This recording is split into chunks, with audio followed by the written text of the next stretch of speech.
con agroindustriales, para hablar de un tema realmente importantísimo, el tema de la ganadería, el tema de la alimentación, los gases de metano, silvopastoril, mire si tenemos para charlar. Pero primero presento a la señora Mónica de Micheli. ¿Cómo le va? A mí muy bien, un poco de calor. Sí, hemos corrido mucho, hemos trabajado mucho, seguimos trabajando. Pero bueno, tenemos hoy un invitado especialísimo, ¿eh? Exactamente, está el ingeniero agrónomo Jorge Esquivel, un hombre nacido en Posada, de familia de Corrientes, trabajando en Corrientes. Bueno, tiene allí en la zona del NEA de nuestro país y del litoral una gran raíz grande. Y Jorge, ¿cómo le va? ¿Cómo anda? Muy bien, muy bien. Bueno, yo vengo del norte, así que acá tengo frío. Acá tiene frío, bueno. Obviamente las cuestiones relativas al tema de la ganadería, la importancia de ir trabajando con un sistema silvopastoril está cada vez generando noticias más importantes para Argentina. Sí, bueno.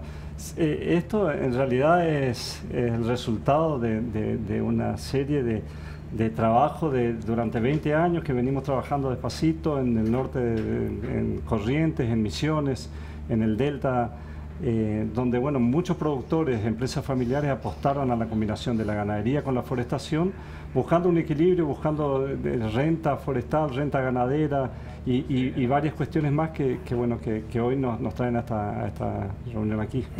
Y por supuesto también para minimizar, digamos, los efectos del cambio climático, porque la ganadería produce y emite gases de efecto invernadero. Claro, nosotros teníamos, cuando iniciamos todo esto, teníamos como concepto que estábamos buscando algo sustentable, tener otro tipo de ganadería, una ganadería que sea más equilibrada en lo económico, en lo ambiental, en lo social. En lo económico y en lo ambiental, en lo social, perdón, se cumplió. Nosotros dimos mucho trabajo, mejoramos la calidad del trabajo, nos preocupamos mucho por tener bien a las personas que trabajaban con nosotros. En lo económico ya cerramos ciclos de venta de madera, con lo cual las empresas crecieron patrimonialmente y tuvieron un ingreso extra a su ganadería de cría tradicional. Y ahora, bueno, estamos con la parte ambiental. La parte ambiental no fue muy buscada al principio porque, bueno, la situación era otra. Ahora, cuando nos empezamos a avanzar, vimos que había un montón de cuestiones, desde la captación del dióxido de carbono equivalente a la generada por el metano en la ganadería. La ganadería está... nos duele decir porque somos de extracción ganadera y esa es nuestra vida, pero está mal vista en el mundo porque bueno, el consumo, la huella del agua es muy alta para producir 1 kilo de carne. La ganadería se realiza en lugares donde se desmonta. En América Latina hay mucho para hablar de ese tema. Y bueno, y ahora con las cuestiones del cambio climático, el calentamiento global, también ese animal genera mucho metano con la alimentación a pasto que tiene. Esto es quizás es un concepto que tenemos incorporado diferente. Lo que uno maneja y lo que está acostumbrado a escuchar es que el animal o la producción bovina en feedlot es la que produce más efectos de gas invernadero. ¿Y estoy escuchando otra cosa? Sí, es al revés. Generalmente uno asocia una ganadería natural, linda, una vaca comiendo en un pastizal, tomando un agua de una laguna, algo lindo, y generalmente natural. El metano es el proceso, el final de la digestión en el rumen. En el rumen, cuanto más fibroso el alimento, cuanto más hidrato de carbono tiene, más hidrógeno libera, que termina como su producto en el eructo de la vaca, que emite metano al ambiente. Ese metano es el que genera hoy de todos eso se lleva a un término que es dióxido de carbono equivalente para poder comparar con las emisiones de otros sectores de nuestra actividad económica. Y hoy a nivel Argentina, el último inventario que se presentó al panel intergubernamental de cambio climático, casi la mitad es generada por la actividad agropecuaria y de eso casi la mitad es generado por la ganadería, y la ganadería es todo lo que llamamos el metano generado por la fermentación del rumen. Cuanto peor es la alimentación, más metano genera. Una alimentación de un animal que está en un feedlot recibe mucho alimento concentrado que emite otro tipo de gases en su formación, y ese animal emite menos metano que uno que está comiendo. Increíble. Sí, increíble. ¿Y cuál es concretamente la propuesta? Porque además, digo, lo que nos estás contando es que no es algo que van a hacer, sino que hace años que lo vienen haciendo, simplemente que faltaría a lo mejor un marco legal o una norma. Sí, los sistemas silvopastoriles se hacen más en Misiones y en Corrientes con pinos y en estos últimos años con eucalipto. Ajá. En el desarrollo fuimos cambiando las configuraciones de plantación, los marcos, las especies, los clones, los turnos, las podas, porque generamos muy poca madera para permitir que entre mucha luz para que crezca el pasto. Al tener pocos árboles, ese árbol tiene que valer mucho, así que hacemos unas podas altas para que tengamos rollos bien grandes y de madera con muy pocos nudos. Eso es una técnica que gracias a que hay un sector forestal muy bien desarrollado en Argentina, nos costó muy poco, como le está costando a otros países, a nosotros nos costó muy poco desarrollar eso porque teníamos un sector forestal previamente importante, claro. Y somos ganaderos por tradición.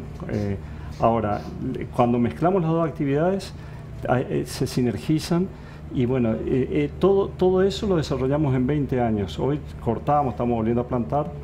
O sea que eso, hoy si uno habla de un potrero, ¿puede dar cuánto? ¿300 kilos por hectárea? ¿De carne? Sí. En Misiones sí, porque son todas pasturas. En Corrientes son campos pastizales naturales y producen menos. Pueden producir 50, 70, 100 kilos. ¿Y a eso hay que agregarle cuánto? Y a eso hay que agregarle más o menos 13, 15 toneladas de madera. Otras 25, 30 que puede crecer en un macizo forestal. Es decir, tenemos un poco menos de producción de madera, la misma producción de carne, quizá un poquitito más por los efectos ambientales para el bienestar animal, y esta madera vale un poco más por unidad que la de un manejo forestal puro, que produce 300 toneladas contra 200 que puede producir al turno de corte final un silvopastoril. Es decir, producimos un 30% menos de madera por consecuencia de tener que bajar la densidad para que crezca el pasto, claro. Pero esa madera que producimos tiene mucho más valor, casi el doble que la que se produce en un manejo forestal puro. Yo días pasados veía esas imágenes en La Pampa, por supuesto, con otro territorio, ¿no? Y veía esa cantidad de animales muertos por el estrés calórico, sí. Y digo, ¿cuánto en otros lugares que se pudiera hacer, tener la posibilidad, por supuesto, de hacerlo silvopastoril, cuántos mejor vivirían esos animales, ¿no? Claro, sí, es una triste propaganda que nos hacen a los silvopastoriles ver tantos animales muertos cuando con pocos árboles podíamos haber sido otro el resultado. Yo veo también, donde crezca un árbol uno puede tener un sistema silvopastoril. Entonces veo también que cada vez son más las estructuras metálicas que estamos poniendo como sombra en la zona tambera, cuando uno ve que los primeros tamberos, los abuelos de los tamberos actuales, plantaban paraísos, plantaban grevileas, plantaban eucalipto como sombra. Y nosotros hoy podemos plantar como sombra, como producción, es decir, cuando plantemos la mejor genética, manejémoslos bien, y con el distanciamiento ideal como para tener la sombra, la protección para nuestro ganado, y producción de leche, producción de madera. Ahora, y todo lo que estamos hablando de la captación del metano. Obviamente. Ahora, alguien que inicie, digamos, en sus campos un sistema de ganadería silvopastoril, ¿cuánto tiempo, digamos, tiene que plantar? Supongamos que no tiene monte, tiene que plantar. ¿En cuánto tiempo cuánto tiempo le puede llevar iniciar este sistema? Bueno, el costo mayor que tiene un sistema silvopastoril es el periodo de clausura entre que uno planta el árbol en el potrero, saca sus vacas, planta el árbol y vuelve a reintroducir su ganadería a ese potrero, que son en un pino 3 años, claro. En un eucalipto 1 año y medio. Entonces, sí, el eucalipto tiene un crecimiento muy rápido. Explosivo, muy rápido. Sí. Entonces, donde se escapa de la altura de ramoneo del animal, ya podemos volver a ingresar.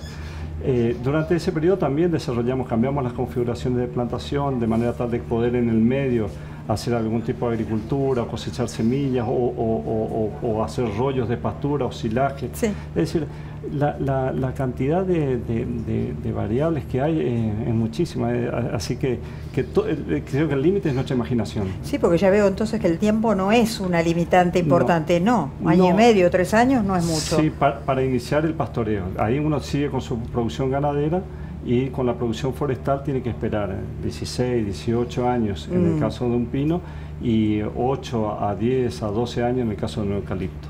Claro, la carne sí puede empezar ya está. Ahora, ¿por qué? Quizás la respuesta pueda ser obvia o no, pero ¿por qué Costa Rica puede certificar carne carbono neutro y Argentina todavía estar incipiente? Y bueno, yo creo que es un país que es chico, que hace su leitmotiv en todo lo que sea ambiental, ecológico, entonces están muy preocupados por eso, forma parte de su turismo. Es decir, nosotros quizás si Misiones o Corrientes solo como provincia quisiera ser carbono neutro, lo hubiésemos logrado ya. La idea es que sea todo el sector, pero yo creo que por ahí de ese lado puede ser. Ahora, el caso de Brasil, sí, el caso de Brasil que está iniciando un proceso de certificación de sus carne carbono neutro, a través de la integración de lo que ellos llaman ILPF, integración, labor, pecuaria, floresta. Eso sí es grande. Ellos tienen un proyecto de bajar un 30% de sus emisiones de metano de una ganadería de 180 millones de cabezas, que está mal vista porque están desmontando el Amazonas para seguir. Entonces, bueno, su compromiso es bajar las emisiones a través de la incorporación de árboles en sus sistemas silvopastoriles. ¿Y qué dicen las autoridades provinciales de esto? Y están entusiasmadas, la gente escucha, ve, es algo que fue creciendo, como que fue creciendo y hoy ya es una realidad. Cada vez que hay un congreso se habla del tema, hay un congreso forestal y se toca el tema silvopastoril. ¿Ya se ha llevado a congresos el tema? Sí, tenemos 3 congresos nacionales realizados y uno internacional el año antepasado en Iguazú. ¿Dónde se presentó? Donde se presentan todos los trabajos que hay en silvopastoriles. Tenemos todos los INTAs del noreste y del noroeste y de la Patagonia están trabajando en sistemas silvopastoriles. Tenemos muchísimos técnicos especialistas en sistemas silvopastoriles en Santiago del Estero, en la Patagonia, en Bariloche, en el Delta, en Misiones, en Corrientes. Es decir, hay mucho conocimiento. Lo que nos está faltando es justamente esto que estamos queriendo hacer ahora, encauzarlo a través de algún sello, de algo que nos dé identidad para poder decir, bueno, nuestra ganadería va hacia una ganadería un poco más sustentable, una ganadería que contamine menos, una ganadería que mitigue por lo menos los efectos del metano que genera, y a través de la incorporación de árboles en el potrero. Claro, algo positivo, primeramente sería esto, una ganadería sustentable. Y después también hay herramientas para medir todas las emisiones. ¿Ustedes cómo trabajan? Bueno, nosotros, ese es el lado débil de todo esto. Hasta ahora, cada país tiene la obligación de realizar su inventario de emisiones que se presentan en cada encuentro de este panel intergubernamental. La Argentina, bueno, y para eso definen los protocolos que definen los investigadores internacionales, que bueno, hay 3 niveles. El primer nivel nos dicen el valor que tienen que tomar es de 56 kilos de metano por vaca. Ajá. Entonces hacen todos los cálculos de acuerdo a las categorías. Ajá. La segunda es el nivel 2, que nos dicen, bueno, desarrollen ustedes una ecuación que ustedes vean. Esa ecuación tiene que tener en cuenta la ingesta de alimento y la calidad de ese alimento y el peso vivo del animal, y se genera, hay una ecuación. Ese es el nivel 2. Y el nivel 3 es el que nos falta, que se está trabajando muy bien. Hay cámaras para medición de metano en el INTA. La comunidad científica está muy entusiasmada y trabajando en esto, que es el nivel 3, que es determinar ya en cada lugar cuánto emite, de acuerdo a su sistema de producción, a los animales, a la raza, a la calidad de las pasturas. Nosotros estamos trabajando con ecuaciones que se presentan en balance. De la misma manera, en la parte forestal hay, por costos, se tomaron esos valores con árboles que se cortan, se extraen las raíces, se pesan, se determina la cantidad de carbono que tienen, y de acuerdo a la cantidad de madera que va creciendo todos los años, de eso el 50% es carbono, y eso se tiene que llevar al término que les decía antes de dióxido de carbono, que hay que multiplicarlo por 3,66. Ahora, ¿quién da la certificación de que es ganado carbono neutro? Es lo que estamos queriendo lograr con este encuentro entre los 2 sectores grandes, el IPCBA por la parte ganadera y la Asociación Forestal Argentina por la parte forestal. Hoy van a firmar un convenio para empezar a trabajar este tema, y quizás el logro sea que el día de mañana tengamos un sello que diga, bueno, esta propiedad es carne carbono neutro, y todo lo que estemos en sistemas silvopastoriles podamos acreditar eso. Claro, porque eso va a facilitar la venta, ¿no es cierto?, de los cortes bovinos. Sí, ojalá. El hecho de tener este sello. Sí, yo soy medio reacio a eso. A mí me gustaría que no nos paguen más, pero que tengamos la tranquilidad que estamos haciendo bien las cosas. Bueno, por eso, pero en principio estamos haciendo... Y estamos haciendo bien, pero necesitamos demostrar que hacemos bien. Los sellos lo que hacen es decirle a la persona, hace las cosas bien. Y el tiempo vio cómo es esto. Tiranos, ¿ya estamos? Sí, nos va comiendo. Jorge, la verdad que un gusto escucharlo, un gusto de saber que hay gente en la Argentina que piensa en la ganadería, que piensa en lo forestal, pero que en definitiva piensa en el medio ambiente, piensa en que tenemos que seguir sobreviviendo y que tenemos que seguir generando producción más allá de nuestras generaciones. Así que no va a ser esta última la vez que comparta con Agroindustriales, el gusto de que esté con nosotros y seguramente vamos a estar compartiendo ahora la firma del convenio con nuestras cámaras de Chacra Televisión. Así que gracias por venir. Muy rápido, ¿eh? Usted me engaña con el tiempo. Usted me engaña. No vamos, somos agroindustriales, somos Chacra Televisión en este ámbito de Expo Agro 2017. Con avances, Argentina no deja de sorprendernos ni nuestros técnicos ni nuestros científicos. Sí. Ojalá podamos despegar. Chau.